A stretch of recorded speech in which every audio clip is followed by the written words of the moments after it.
Diaspora FM.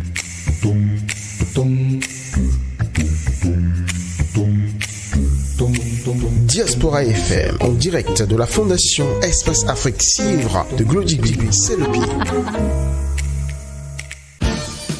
Le point 7. Le point 7. Votre émission de décryptage de l'actualité nationale et internationale sur Diaspora FM 102.3. Mesdames, Mesdemoiselles, Messieurs, bonjour et bienvenue à votre émission Point 7 qui, cette semaine, veut bien faire une grosse place à l'actualité qui a été prise en otage par un autre coup d'État pendant qu'on n'a pas fini de parler de celui du Niger. L'Afrique centrale, apparemment, a été contaminé par le virus des coups d'État et Ali Ben Bongo a été passé à la trappe, on va dire, 30 minutes juste après la proclamation de sa réélection par la commission électorale, ce qui donc a surpris plus d'un. Le monde entier est encore sous le choc. J'ai avec moi en studio pour en parler aujourd'hui Alphonse Moïse Soulé. Bonjour. Bonjour à vous, chers confrères. Bonjour à toutes et à tous. Merci d'être avec nous. Merci de revenir sur ce plateau. C'est toujours un plaisir de vous avoir avec nous. C'est un plaisir partagé.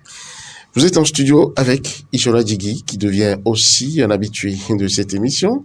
Merci d'être venu. Merci d'avoir bravé la pluie ce matin, la fine pluie. Bonjour Peggy Ludovic Dagba. Coucou spécial à tous les auditeurs. Alors, je vais rester avec vous, Ishola Djigui. Je sais que vous êtes contre les coups d'État. Alors, cet énième coup d'État est venu vous cueillir à froid ou pas? Je l'ai suivi comme tout le monde. C'est vrai que ce n'est pas de gaieté de cœur lorsqu'on parle de coup d'État, mais dans le cas d'espèce, nous avons vu tout ce qui s'est passé. Nous avons vu cette hystérie collective qui s'est emparée du peuple gabonais, qui a soutenu les militaires qui ont orchestré le putsch et donnant la retraite forcée à Ali Bongo, qui est dans sa 14e année, si je me trompe, de pouvoir après 41 ans que son papa, son géniteur, son pater, n'est-ce pas, a fait au pouvoir, et désormais il est à la retraite forcée. Et il faut le considérer ainsi. C'est les militaires qui sont au pouvoir et c'est son allié ou son élément le plus fidèle qui a orchestré ce coup d'État, et c'est là toute la péripétie qui a été très bien menée, minutieusement d'ailleurs, et qui aujourd'hui a permis, n'est-ce pas, lui a permis de prendre le pouvoir et de bouter dehors Ali Bongo et ceux-là qui l'ont, cette famille qui l'a, n'est-ce pas, fait, et si on peut s'exprimer ainsi, cette famille qui l'a fait et qui aujourd'hui est devenue, selon certaines opinions, leur bourreau. Et donc, aujourd'hui, donc le peuple gabonais se réjouit et continue, n'est-ce pas, de fêter cet événement qui est arrivé de façon imprévue. Et donc, voilà. Donc, on attend la suite. On attend la suite, mais une constante qu'on note dans les coups d'État de ces derniers temps, Alphonse Moïse Soulé, c'est quand même la garde présidentielle, et c'est souvent le patron de la garde présidentielle qui dit niet à son maître d'hier. Comment on peut comprendre cela? Non, moi je vais prendre le contre-pied de tout ce que c'est dit. Ça, c'est pas un coup d'État. C'est pas un coup d'État, il ne faut pas qu'on se fout des Africains. Les Gabonais, je ne comprends pas pourquoi ils jubilent. Ils n'ont qu'à réfléchir un peu. C'est pas un coup d'État parce que le pouvoir reste toujours dans la galaxie Bongo. C'est la guerre des clans au sein de la galaxie Congo. Et je crois que Ali Bongo sait qu'il n'a pas gagné les élections. Il sait qu'il n'a pas gagné les élections et il crée une certaine manifestation populaire qui pouvait l'emporter. Parce que le coup d'État a été fait aussi facilement que ça. Et puis bon, il n'y a pas eu de casse, il n'y a rien eu.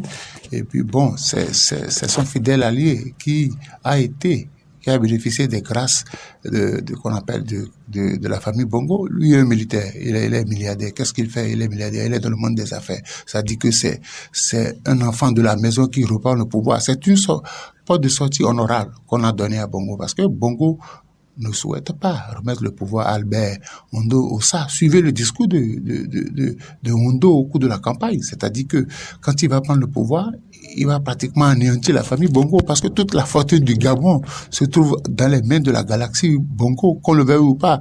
C'est pas forcément les enfants Bongo qui sont de la galaxie Bongo. Il y a d'autres enfants que Omar Bongo avait choisi. Il y a d'autres enfants qu'il a éduqués qui sont restés. Même quand vous lisez un peu l'histoire, Ali Ben Bongo n'est pas, c'est son enfant qu'il a adopté, c'est un Biafra. Donc l'histoire revient. On n'a pas voulu que le pouvoir échappe à leur ethnie. Donc moi je dis c'est un arrangement. C'est un arrangement qui vous souvienne que Bongo préparait déjà son fils pour lui succéder. Et c'est ça que beaucoup de gens oublient. On s'entend, vous me faites facilement un coup d'état, je m'en vais. On organise les élections peut-être dans 2 ans et le fiston revient pour prendre le pouvoir. Et le fiston est mis aux arrêts. Non, ça va pas durer cette affaire. Ouais, sa fille aînée qui monte au créneau, qui salue les militaires pour avoir fait un coup d'état à son père. De qui se fout-on? Peut-être des Gabonais, mais moi, on se fout pas de moi. Ça, c'est pas un coup d'état, ça. C'est pas un coup d'état. Vous imaginez, on donne les résultats à 4 heures. Ça dit que à l'heure là, tout le monde est censé être en train de dormir. Et quand dans les pays africains, on veut frauder, on organise la fraude constatée autour de moi. Dans tous les pays de l'Afrique, quand on veut donner les résultats des élections truquées, on les donne à l'heure où tout le monde dort. C'est-à-dire que vous vous réveillez le matin et vous vous rendez compte que tout est déjà fait. Bon, ça veut dire que les militaires étaient aux aguets et puis on attend. Parce que vous savez, ils n'ont pas voulu faire le coup d'État avant les résultats. Sinon, c'est pas bon. Ils voulaient comment dire, un argument solide. Solide. Et ils ont entendu que dès qu'on a proclamé, qui a contesté? En tout cas, à mon avis, à l'heure là, il n'y a pas eu de contestation. Mais même pas l'opposition. Personne n'a contesté. L'opposant n'a rien dit jusque-là. Personne n'a contesté les élections et v'là 30 minutes après, on dit qu'ils ont fait un coup d'État, de qui se fout-on? L'opposant avait déjà dit avant qu'il y a eu des cas de fraude. C'est suite à son intervention qu'on a coupé l'Internet, qu'on a coupé RFI, France 24 et toutes les chaînes qui pouvaient relayer. Donc, on a donné les résultats. Laissez les gens contester. Personne n'a contesté. 30 minutes après, on dit que la mère fait coup d'État. Et qui fait le coup d'État? C'est Brice Colter Nguema, qui est un produit de la galaxie Bongo. Donc moi je n'y crois pas. Je dis, Ali Bongo a perdu la face et il fallait l'aider à sortir de façon honorable et c'est la sortie honorable. Ouais, on s'est acharné, on a commencé par arrêter un certain nombre de personnes. On a arrêté le président de l'Assemblée et puis voilà. Le président de la Sénat qui fuyait. On a retrouvé écoutez, bon, vous allez voir comment ça, ce qui va se passer, Peggy, c'est qu'il y aura un deuxième coup d'État. Ah oui? Parce que dans le camp des militaires, certains finiront par découvrir le poteau rose. Ça s'est déjà passé dans un pays. Et je crois que c'est le Mali. Non, le Burkina. Le Burkina, ça s'est déjà passé parce qu'on a dit, celui à qui on a remis le pouvoir, il n'a pas respecté les accords de départ. On a vu Paul Ami et donc, Paul Henri Dabimba déposé par les nouveaux. Nguema ne fait pas attention, il y aura un autre coup d'État dans leur propre camp. Quelqu'un qui a compris le jeu qui se fait, et on va là, c'est pas même pas on va le tuer, ils vont tirer à bout portant sur lui. C'est comme ça parce que quand vous regardez, le pouvoir n'a pas changé de main. Il est venu. Écoutez, suivez bien le discours de ces militaires-là. On dit déjà que il y a des gens qui seront poursuivis pour avoir falsifié la signature du président. Vous voulez qu'on dise quoi? Si c'est pas la continuité. Il a dit gaillardement, le colonel qui a lu le texte a dit qu'ils vont poursuivre des gens pour avoir falsifié la signature du président pour avoir des avantages. Écoutez, on a pris une sortie tranquillement pour Bongo et sa famille. Moi, je ne me trompe pas si c'est un coup d'État arrangé. On ne veut pas remettre le pouvoir à Albert Hondo, ça, parce que c'est une question d'ethnie au Gabon. C'est une question d'ethnie. Ils ne savaient pas quitter leur ethnie. Ça va rester dans leur rouage. Le temps que les militaires ne fassent 2 ans, ne s'en mettent plein les poches. Et on aura déjà choisi le fiston Gabon, de Bongo qui va prendre le pouvoir. Moi, je dis, un militaire qui fait les affaires, qui est milliardaire, qui achète des maisons. Quand même. Et on me dit qu'il n'est pas un produit de Bongo. Alphonse Moïse-Soudé, ce que je peine à comprendre dans votre développement, c'est où est la rangée. On a quand même vu ailleurs, on a toujours vu que ce sont les gardes, les membres de la garde présidentielle qui déposent leur chef. Oui. Et ici, pourquoi vous parlez d'arrangement? Parce que Oligui Nguema Presclotaire a été le chef de la garde présidentielle et c'est lui l'aide de camp du président Bongo. Pourquoi pensez-vous qu'ici, est-ce que vous pensez à un scénario où c'est Ali Ben Bongo lui-même qui a appelé Oligui pour lui dire, bon écoute, organise ce coup d'État et dépose-moi. Lui-même, il serait d'accord pour organiser sa chute? Je vais vous dire une chose. Vous avez suivi un peu avec Bazoum. Quand on reproche au Bazoum, celui qui a fait le coup d'État dit quoi? Que lui voit comment Bazoum et sa famille dilapident les ressources de l'État. Qu'est-ce que les militaires ont dit là? Est-ce qu'ils ont parlé de ça?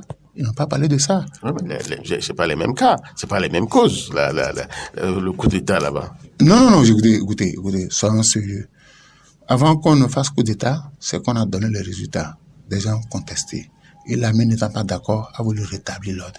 On a donné les résultats à 4h du matin. Personne n'a contesté. À 4h30, on a organisé un coup d'État sans rien.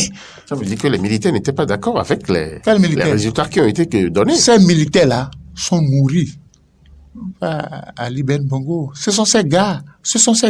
La suite me donnera raison. Parce qu'on est nourri, parce qu'on vous donne à manger, on vous empêche de réfléchir. C'est si facile de faire un coup d'État comme ça.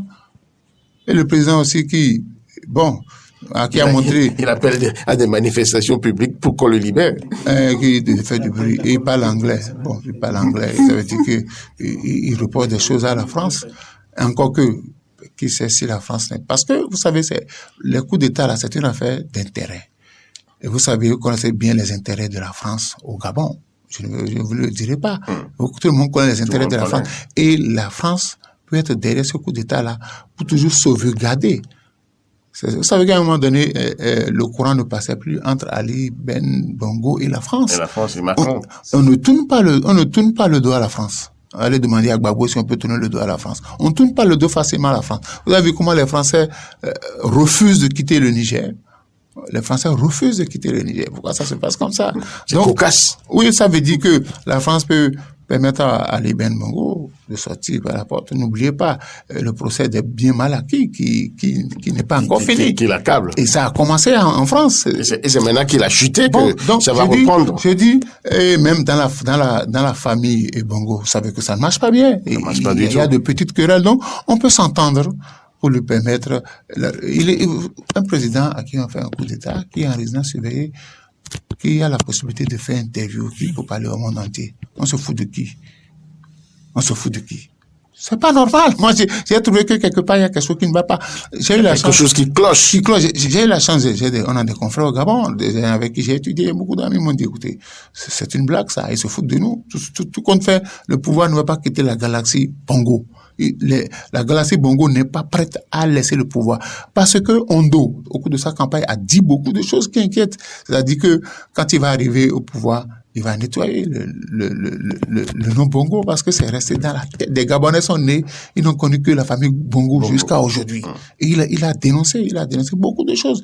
Parce que, à un moment donné, il a été ministre de l'enseignement supérieur sous Bongo Père. Donc, il sait comment ça fonctionne.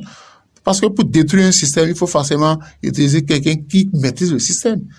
Et donc, Brice Clotaire Nguema n'est pas venu pour... Après, tout est dit à calme, les choses ont continué. Regardez, ils viennent là, le premier réflexe, c'est qu'on rétablit l'Internet. On rétablit l'Internet pour que le monde entier sache que, bon, au Gabon, il y a quelque chose. On ne se fout pas des gens, c'est pas bien. C'est pas bien. Ça, vous allez entendre d'ici là, quand au niveau des militaires, parce qu'ils sont 12, le général n'était pas là. Le général n'était pas là. Et on l'a appelé, apparemment. On l'a appelé. Donc, comprenez quelque chose, le général n'était pas là. Et on l'appelle, on se réunit, un catimini, on le désigne comme président de la transition. Bon, et puis après on le soulève et lui aussi il est content.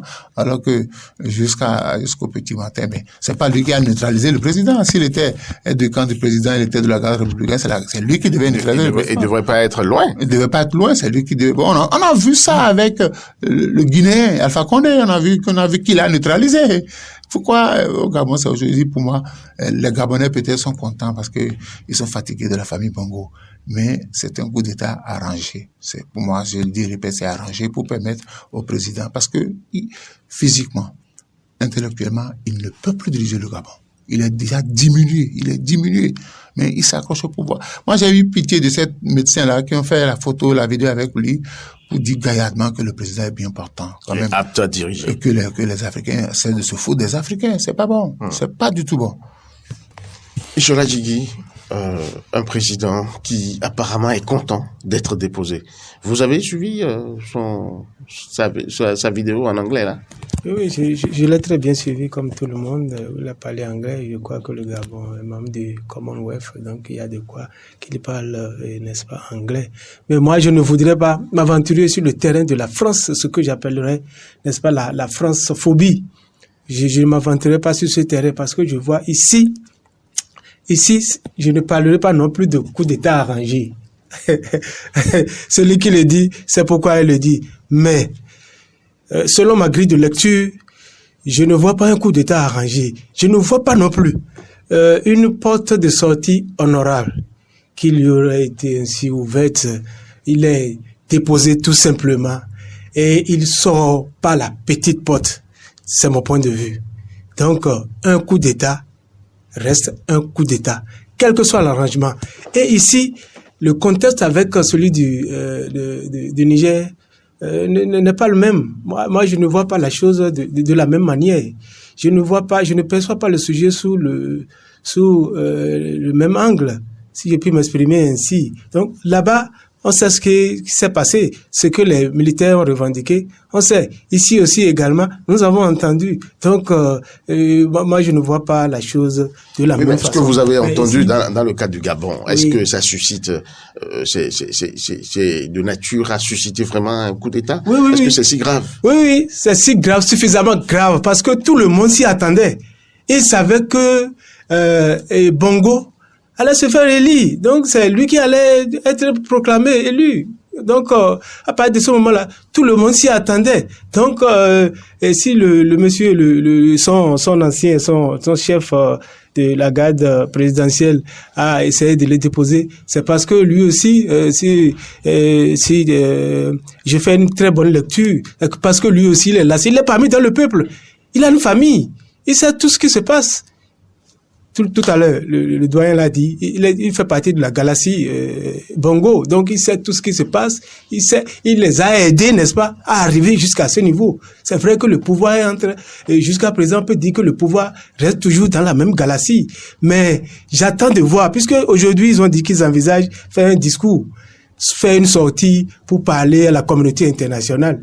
On va voir, on verra bien vers où ils veulent amener le peuple, parce que jusqu'à présent, il y a certaines opinions qui se lèvent déjà pour réclamer la proclamation exacte des résultats, les vrais résultats. Les gens ont commencé par, certains qui sont de l'opposition ont commencé par les réclamer. Donc ils veulent qu'on déclare Ondo, le professeur Ondo, gagnant, tout simplement. Et donc, à partir de ce moment-là, ce serait justice, selon leur point de vue. Et donc, est-ce que les militaires et celui qui est là, est-ce qu'il aura intérêt véritablement, comme l'a dit le confrère Moïse Soudé tout à l'heure, est-ce qu'il aura intérêt, n'est-ce pas, à proclamer, à faire en sorte que le pouvoir échappe définitivement à cette famille dont il fait partie, je peux m'exprimer ainsi, n'étant pas, je sais pas, patronymiquement, j'y arrive, enfin, patronymiquement, Bongo. Donc, on attend de voir le discours qu'il va prononcer. La transition, ça va durer combien? On attend de voir tout ça. Donc, ne mettons pas un peu la charrue avant les bœufs. On attend de voir la suite. Oui, Ishola Djigui, je vous suis, mais vous n'arrivez pas, franchement, à me démontrer pourquoi vous trouvez que ce n'est pas un coup d'État arrangé. Vous l'avez bien dit, ils partagent pas le même nom. Même si on peut dire que il a bénéficié, le chef de la garde présidentielle aurait bénéficié de certaines largesses de celui qu'il dépose aujourd'hui, mais comment dire, rien ne montre que il n'y a pas eu une orchestration haute mesure. Non, vous savez, on est de plus en plus habitué à des coups d'État sans effusion de sang. Je pense que c'est aussi à la même chose que nous avons assisté au Gabon. Donc le président est déposé, il est pris en otage et pendant qu'il s'y attend le moins. Et puis là, on le coince et puis désormais on dit, bon, monsieur le président, vous n'êtes plus président à partir de cet instant. D'accord? Et donc, parce que le peuple est fatigué, il est lassé ici. Voyez-vous? Donc, c'est un peu ça. Donc, moi, je ne vois pas, en fait, d'arrangement. Bon, un coup d'État reste un coup d'État, comme je l'ai appelé. Donc, je ne vois pas d'arrangement outre mesure. Hein. Je ne sais pas. J'attends de voir. La suite. Je ne voudrais pas me mettre la charrue avant les bœufs. D'accord.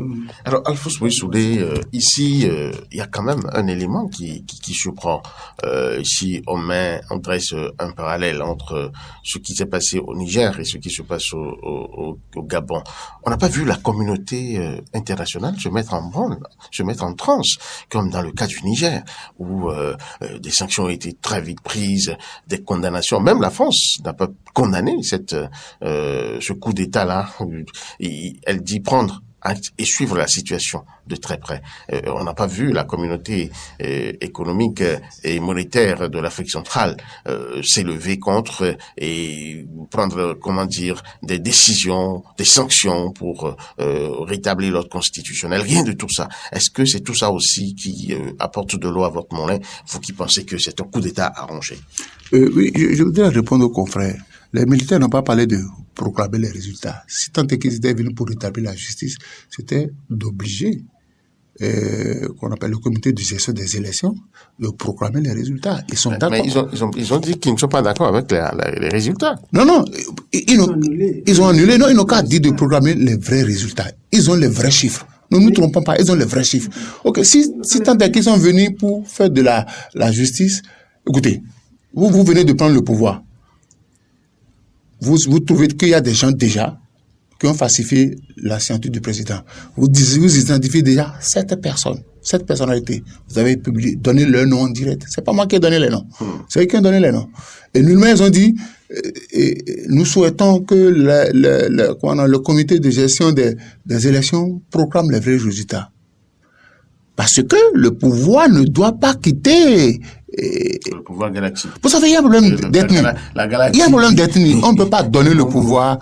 Si vous rapprochez des Gabonais, vont vous dire, on ne peut pas donner le pouvoir à Ondo. Jamais. Ondo même sait qu'on ne peut pas lui donner le pouvoir. Eh bien, pourquoi? C'est une affaire de lui qui a gagné, non? C'est une affaire de guerre des ethnies. Et pour régler les choses, parce que si on proclame les résultats et qu'il n'y a pas coup d'État, attention, ce qui va se passer au Gabon, c'est pas la joie. C'est pas la joie. Je connais des gens qui, au Gabon, opérateurs économiques, machin, pas seulement les Béninois. Certains sont rentrés dans leur pays, d'autres sont allés se réfugier dans leur village parce qu'ils savent le degré de violence qui va arriver. Mais je dis une chose, hein, la communauté internationale, qu'est-ce qu'ils vont dire? Ils peuvent rien dire. Écoutez, il faut lire l'histoire. Le président Omar Bongo père validait le gouvernement français. C'est-à-dire que quand on veut former le gouvernement, on donnait la liste à Bongo, comme en fait, pour valider ceux qui seront élus. Quand vous lisez l'histoire de France-Afrique, l'argent est roi, c'est Bongo. Donc on ne peut pas...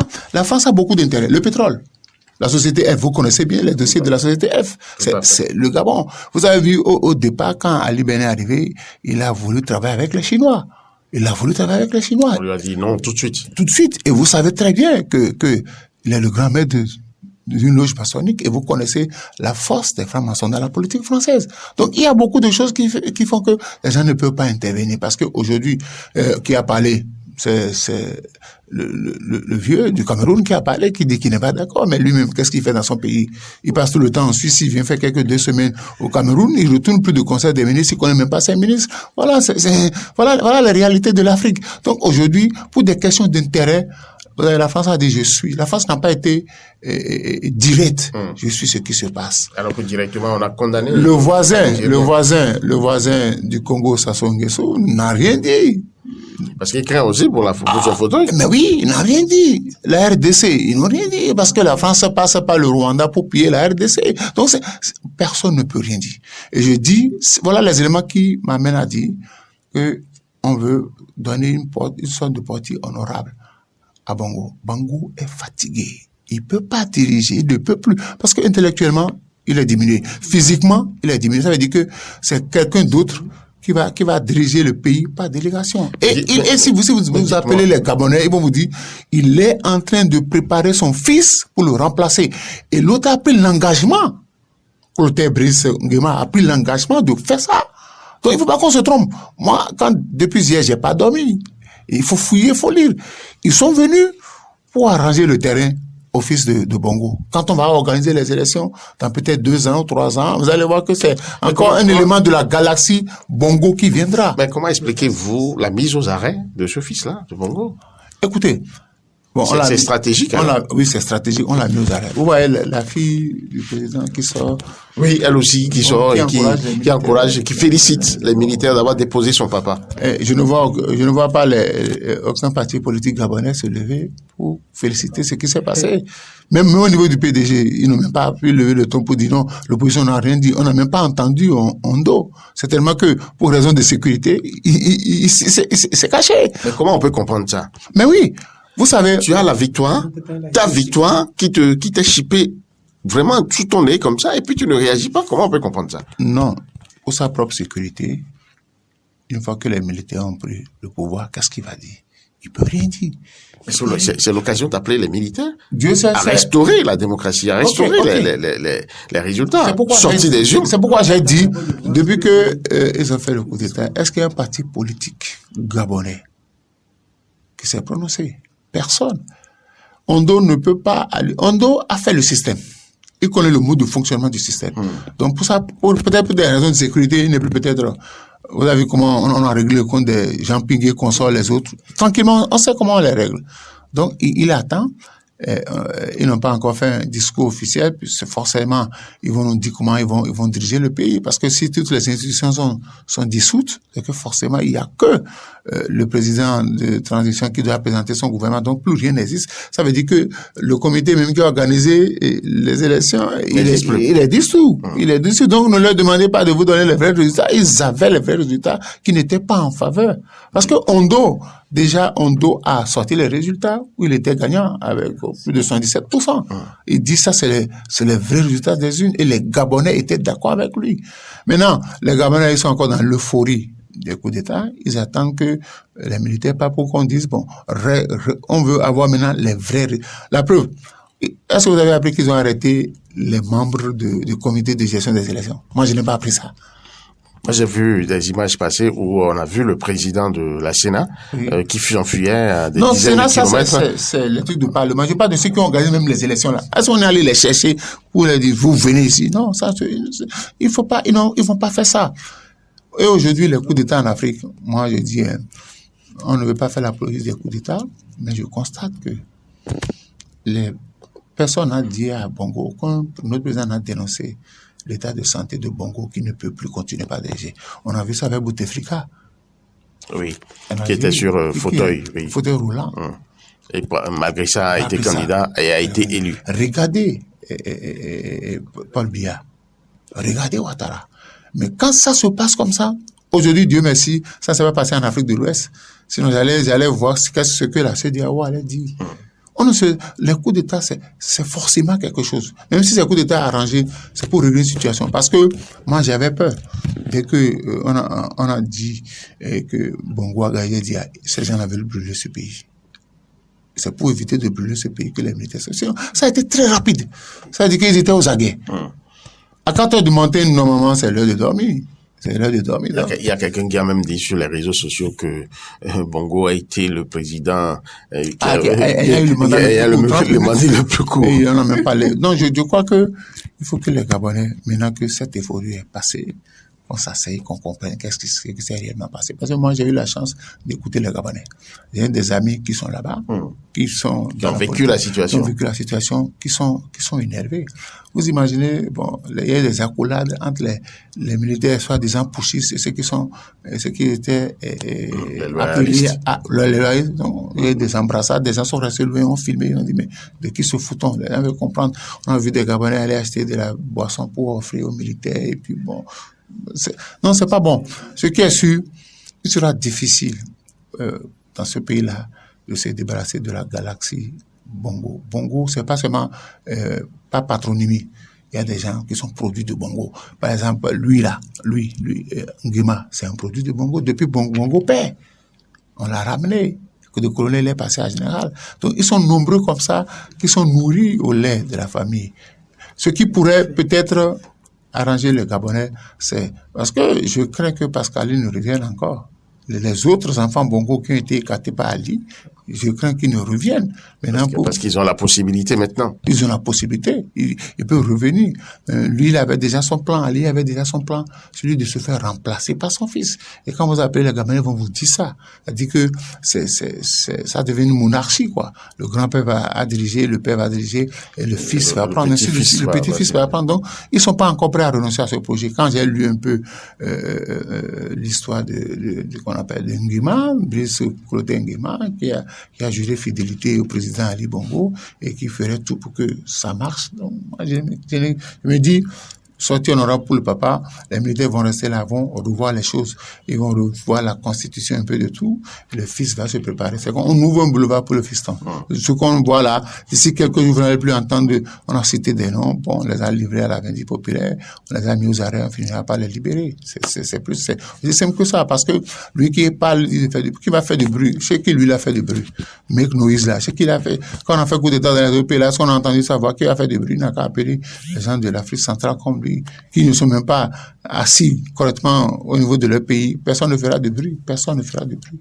Les Gabonais ne vont pas descendre dans la rue pour demander qu'on libère Ali Bongo, mais ils vont peut-être demander qu'on donne les vrais résultats de l'élection présidentielle. C'est tout. Les vrais chiffres sont là. Ils connaissent, les militants ont les vrais chiffres. Tout le monde a les vrais chiffres. Même Ali Bongo, il a les vrais chiffres. Bon. Mais comme c'est dans leur pays comme ça, c'est la guerre des ethnies. Mais il y a une chose qui m'étonne, Alphonse Maurice Soulé.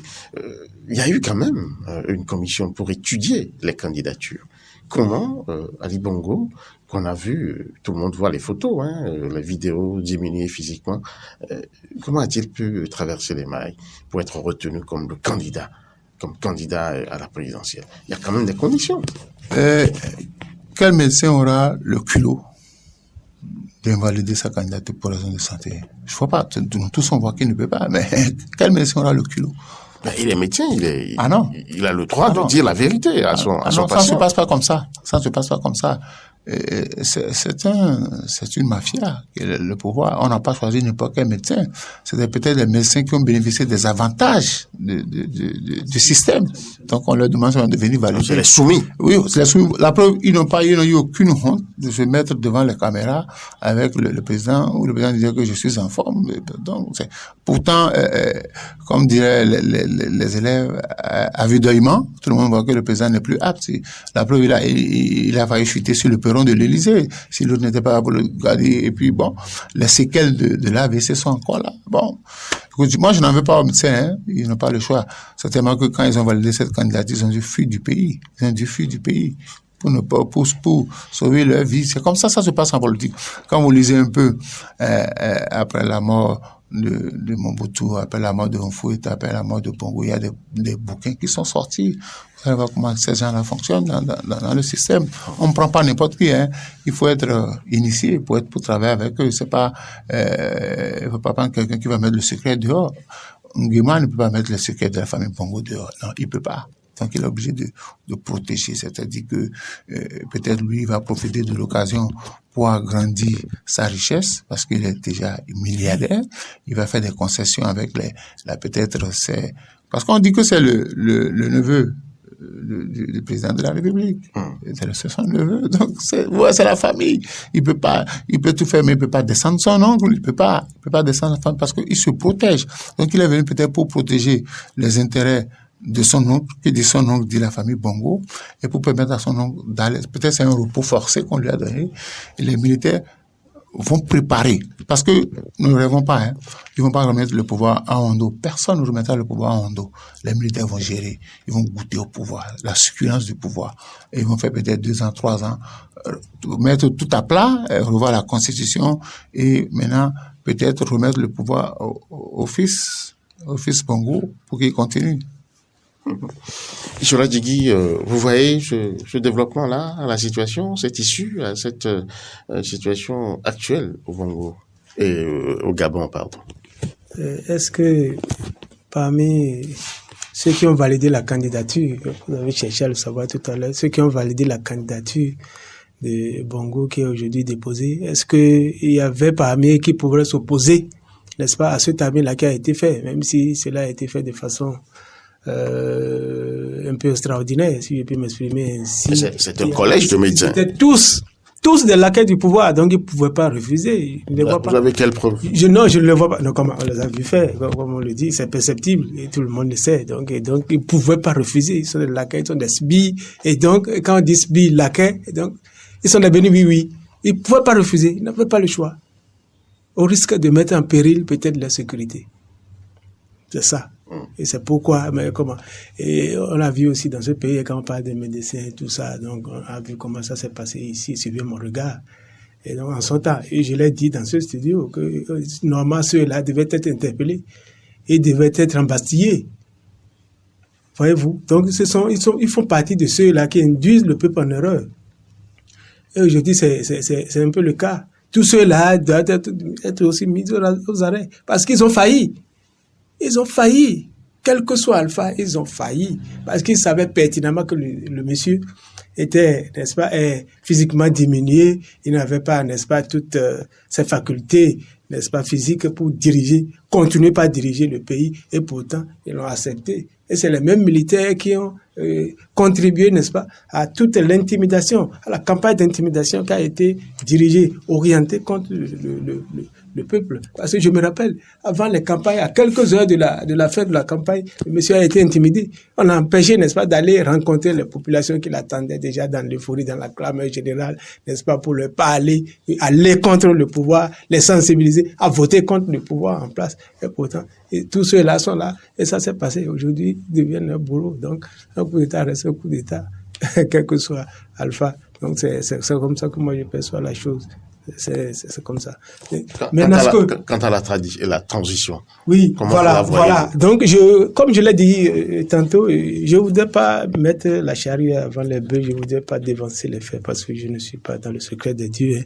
On attend de voir, puisqu'il y a une rencontre qui est programmée avec l'opposition. Il y a une sortie qui est programmée. Olivier Nguema, il veut parler. Peut-être à ce niveau-là, il va décliner clairement ce qu'il veut faire, décliner clairement son programme et définir, n'est-ce pas, ou fixer les esprits par rapport à la durée que va prendre la transition et ainsi de suite, différents ingrédients. Tout cela sera révélé. Donc, à partir de ce moment-là, on peut, avec ces éléments-là, faire une analyse objective, une analyse réaliste plutôt que de vouloir un peu aller dévancer les faits, mettre la chair. Non, mais votre vis-à-vis dans ce studio a trouvé que les militaires ne pourront pas remettre le pouvoir à celui qui a gagné selon les élections, selon les résultats, et qu'ils vont, plus encore, préparer le terrain pour mettre le fils promu, le fils prévu pour être au pouvoir.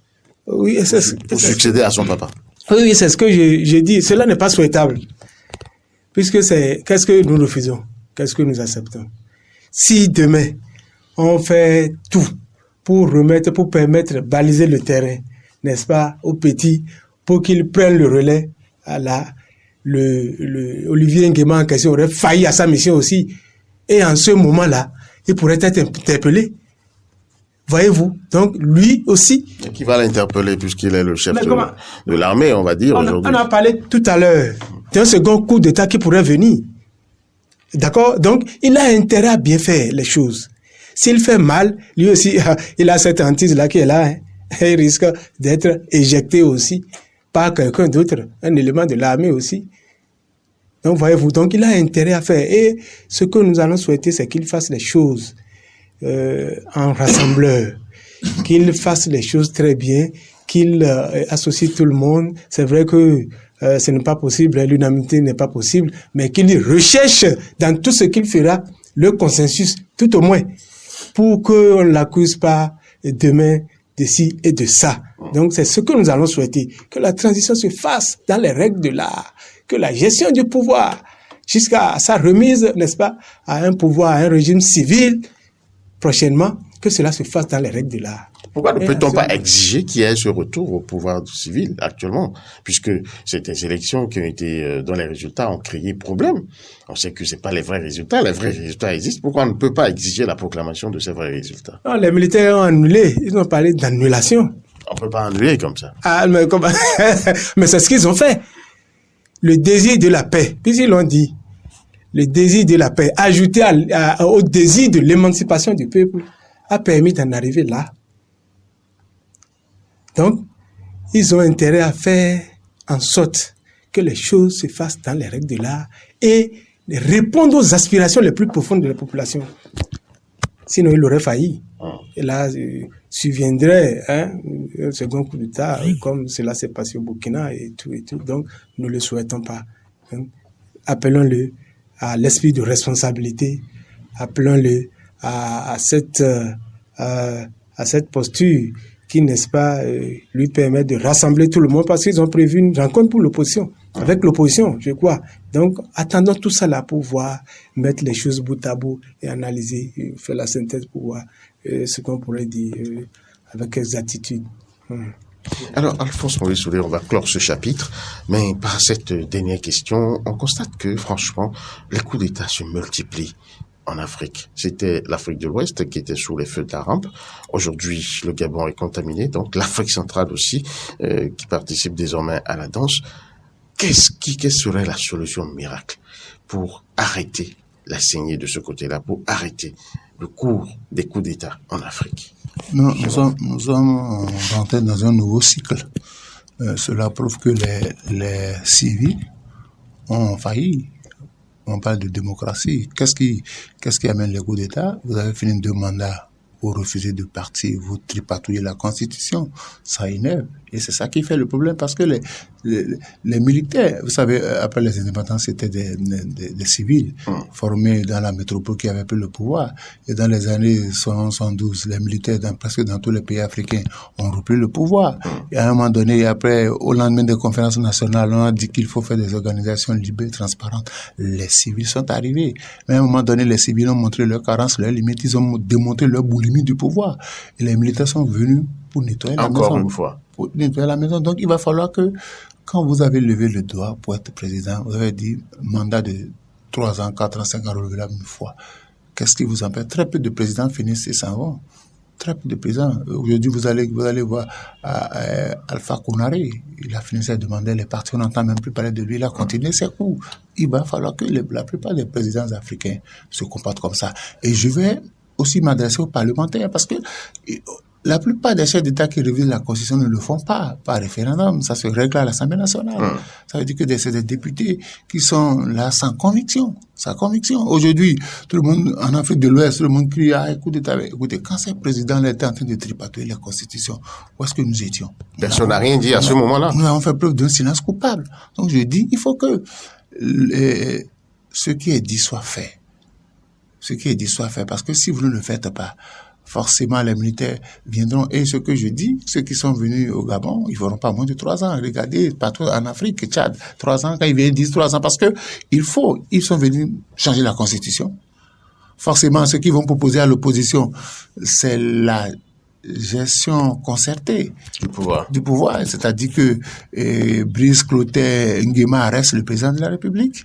On va trouver un opposant pour être peut-être Premier ministre. On va faire un gouvernement de transition pour gérer. On va co-gérer et à la fin, on va organiser les élections. Même si le fils Bongo revient, ils vont vous dire, nous ne sommes pas, c'est pas nous, nous ne sommes pas responsables. Nous avons donné les moyens à l'institution qui organise les élections et puis basta, il a fait et puis il a gagné. C'est comme ça. Donc, c'est une cohabitation pacifique avec l'opposition, parce qu'aujourd'hui, l'opposition a perdu toute voix. C'est peut-être quand ils vont aller au niveau des négociations, je suis sûr qu'ils vont exiger que les résultats soient programmés. Malheureusement, toutes les institutions ont été dissoutes, donc on ne peut plus revenir sur ça, mais c'est désormais collaborer, s'entendre sur la durée de la transition et quels sont les éléments qu'il faut toucher. Forcément, il faut toucher à la Constitution. Forcément, il faut revoir le Sénat, il faut revoir le Parlement, beaucoup de choses. Donc, ça va prendre le temps que ça va prendre. Maintenant, ce qui va compliquer les choses, ça va dépendre de la posture de l'opposition. Ça va dépendre de la posture de l'opposition. C'est pourquoi j'ai dit, on veut faire table rase, on donne une sortie honorable parce que Ali Bongo. Oui, parce que Ondo, dans son discours, lui disait déjà qu'il lui garantit sa sécurité. Si il quitte les choses tranquillement, il lui garantit sa sécurité. Donc, l'autre savait déjà qu'il était déjà à terre. Maintenant que les militaires ont pris, il faut que les militaires fassent preuve de patriotisme. Bon, ils n'ont qu'à s'entendre pour dire, nous ne sommes pas venus pour nous éterniser au pouvoir. Est-ce que c'est 12 mois? Est-ce que c'est 24? Est-ce que c'est 36? Il ne faut pas aller au-delà de 36 mois. Donc, l'autre Ondo a 69 ans, il aurait déjà peut-être 112 ans. Et si on veut le coincer comme dans certains pays, c'est qu'on va tailler on va tailler la concession pour celui qui va venir. Et aujourd'hui, bon, c'est comme ça la politique. Mais il faut que les Africains se reprennent, sinon, c'est dans tous les pays, hein, ceux qui vont tenter de forcer un troisième mandat. C'est vrai que Ouattara a forcé, ça a passé. Vous avez vu les cas en Côte d'Ivoire. Qu'est-ce qui a fait partie Alpha Condé? C'est un troisième mandat. Donc, il faut qu'on fasse attention. On doit pouvoir tirer leçon de ce qui se passe. J'ai dit, le coup d'État de Niger est consommé, celui du Gabon, bien qu'il soit coup d'État arrangé, est consommé, et les Gabonais ont dit à tourner la page, parce qu'ils n'entendront plus le président de la République, Alibert Bongo, le nom Bongo va disparaître pour un temps, ils vont entendre Nguima qui est toujours de la même famille. Donc, les réalités ne vont pas changer, les noms vont changer, mais les réalités ne vont pas changer. C'est ça la réalité africaine. Ichola? Oui, par rapport à ça, je voudrais dire tout simplement qu'il appartient, n'est-ce pas, aux Africains de se réveiller, véritablement, parce que nous sommes en train d'assister à une révolution démocratique. Tout a montré que les hommes politiques africains ont échoué, n'est-ce pas, dans leur mission de reconforter ou de renforcer la démocratie africaine. Pourquoi nous avons hérité d'un système politique qui est la démocratie. Et pourquoi on ne peut pas faire une place tout au moins à l'opposition? Et aujourd'hui, on n'en joue pas l'opposition, on l'ensevelit, on l'a réduit à sa plus simple expression. C'est pas normal. Donc, c'est autant de choses, autant d'éléments qui amènent à tout ce à quoi nous sommes en train d'assister aujourd'hui. Donc, il va falloir une prise de conscience au niveau des hommes politiques. Je parle toujours aux civils, parce qu'ils ont assez montré leurs limites. Donc, désormais, il va falloir faire en sorte que cela ne se passe pas ainsi, qu'ils gèrent correctement le pouvoir, selon les aspirations du peuple. On ne peut pas affamer le peuple au détriment de sa poche. Non, c'est pas normal. Donc, désormais, il faut que les Africains se réveillent et s'organisent de manière à gérer les choses dans les règles de l'art, à gérer le pouvoir politique dans les règles de l'art pour éviter encore qu'un autre coup d'État. C'est pas parce que aujourd'hui il a déjà cette hantise-là au niveau de plusieurs arcanes au sein des pouvoirs. À qui le tour? Ah oui, à qui le tour? Tout le monde se demande aujourd'hui. Tout le monde se demande à qui le tour, et vivement que franchement on puisse vaincre ce diable-là, touchons du bois, pour qu'il puisse arrêter maintenant de hanter les régimes démocratiques. Merci beaucoup, chers confrères, d'avoir pris part au débat sur cette thématique, le cas du Gabon. Nous allons revenir maintenant pour les 13 dernières minutes qui nous restent pour cette émission, à ce qui nous touche à chacun de nous, déjà dans ce studio, à tous les Béninois. Sans exception, c'est la rentrée scolaire qui vient le 18 septembre prochain, et franchement, les esprits sont échaudés. Est-ce que c'est votre cas, Moïse Soulé?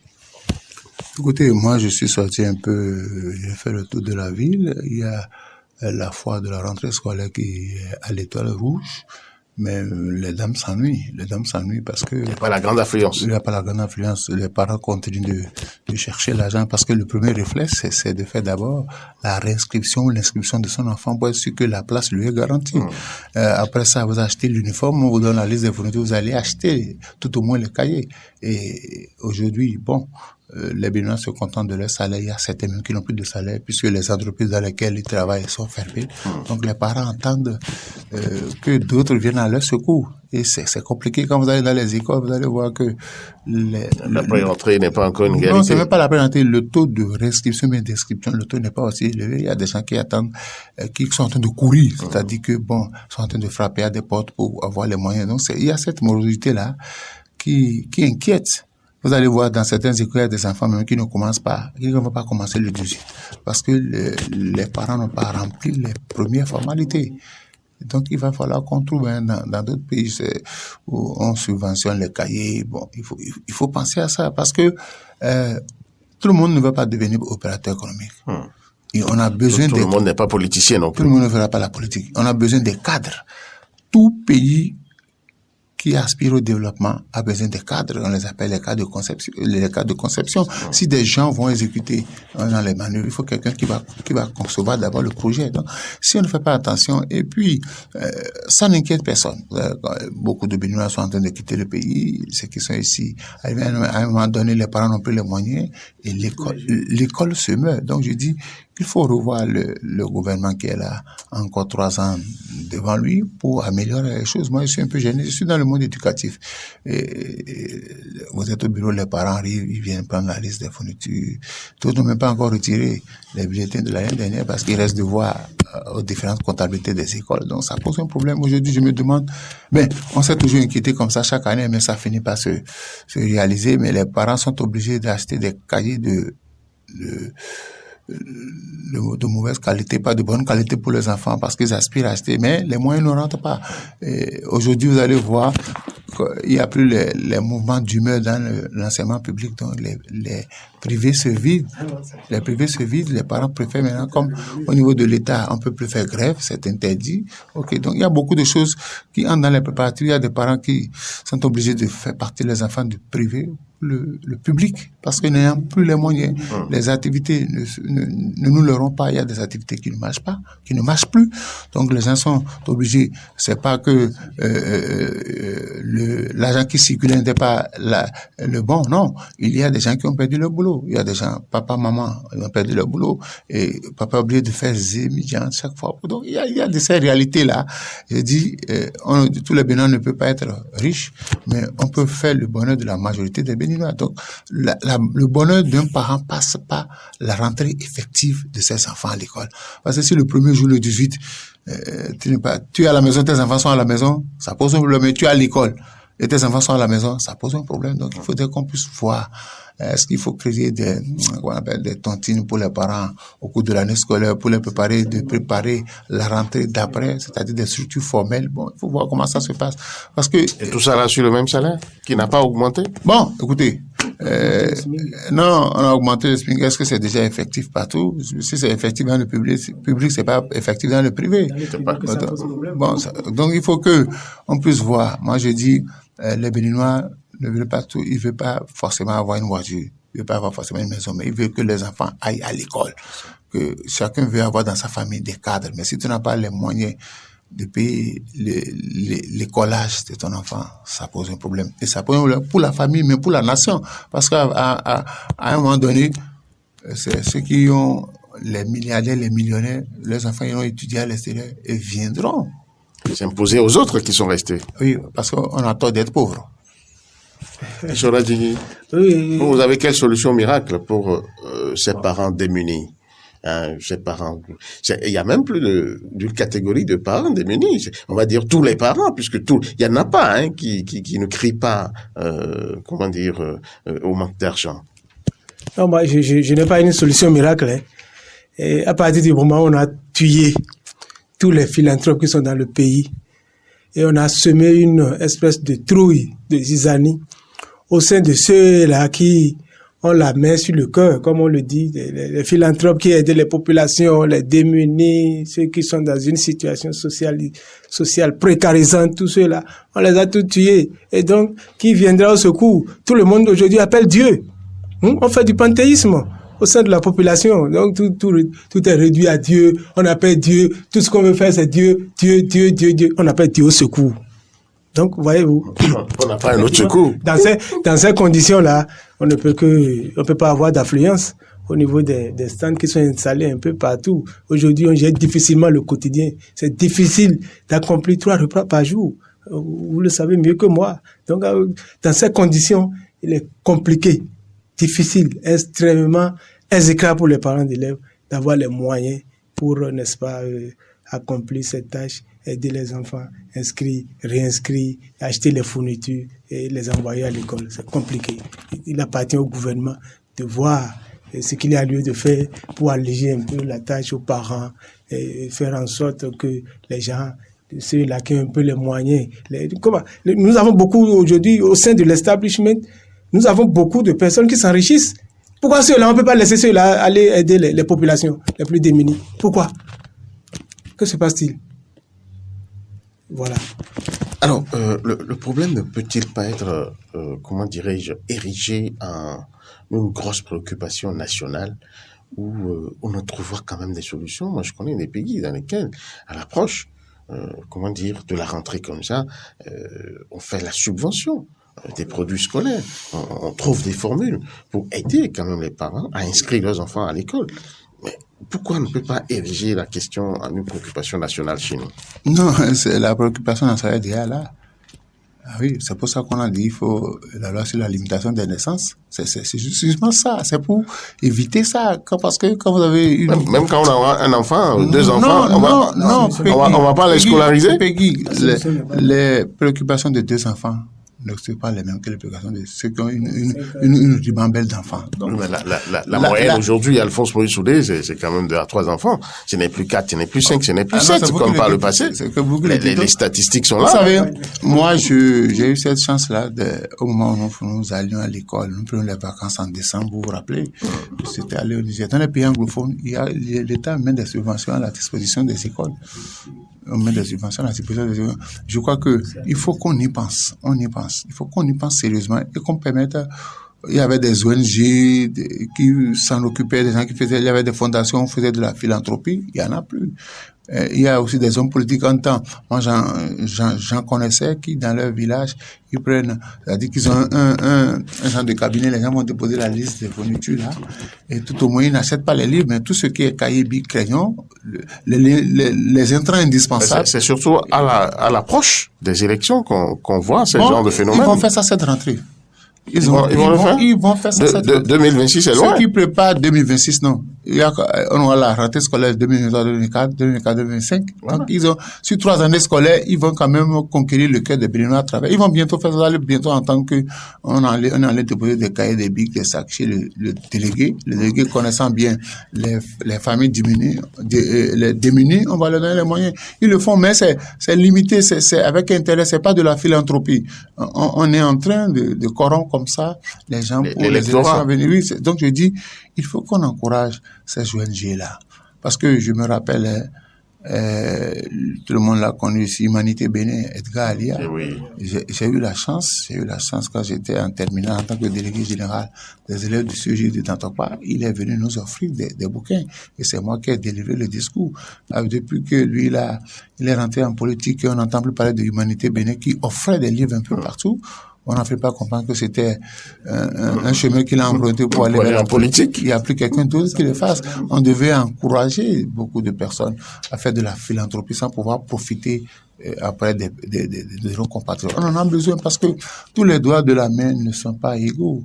Là où il y a des gens, il suffit, quand l'enfant rentre avec la liste de fournitures, on fait un chèque à maman pour maman va à la librairie. J'en ai vu la dernière fois à la librairie, une dame est venue avec ses 2 enfants, a tout acheté, quoi, sans rien laisser.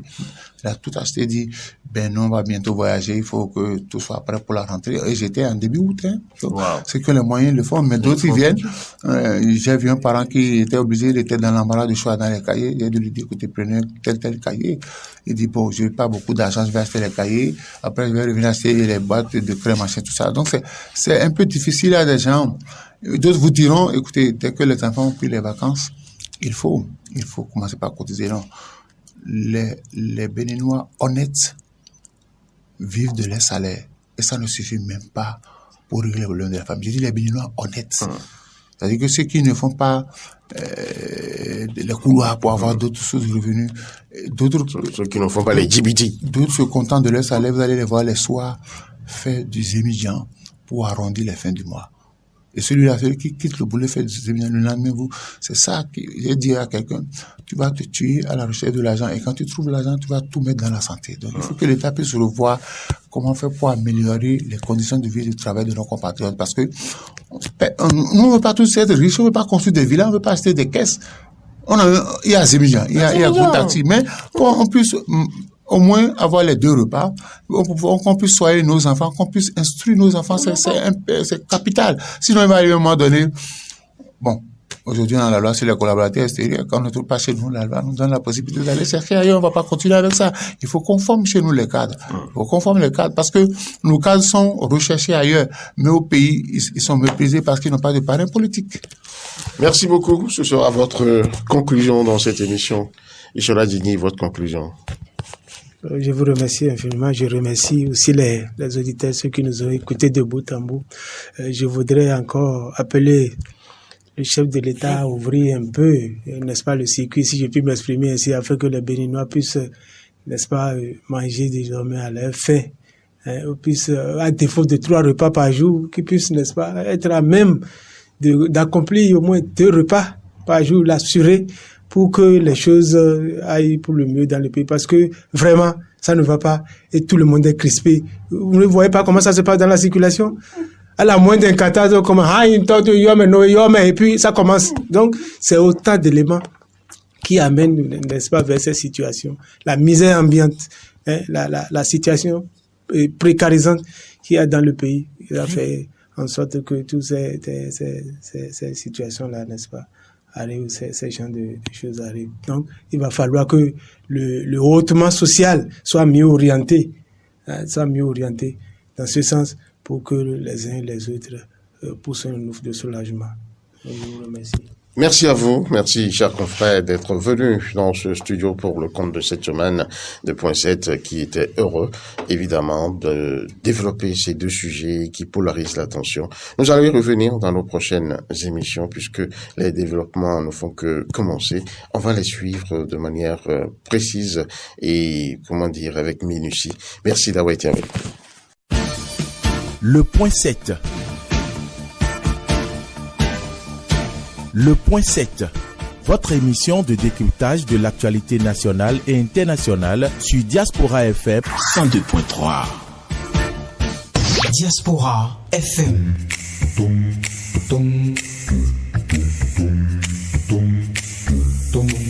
Diaspora FM, en direct de la Fondation Espace Afrique Civre de Glody, c'est le pays.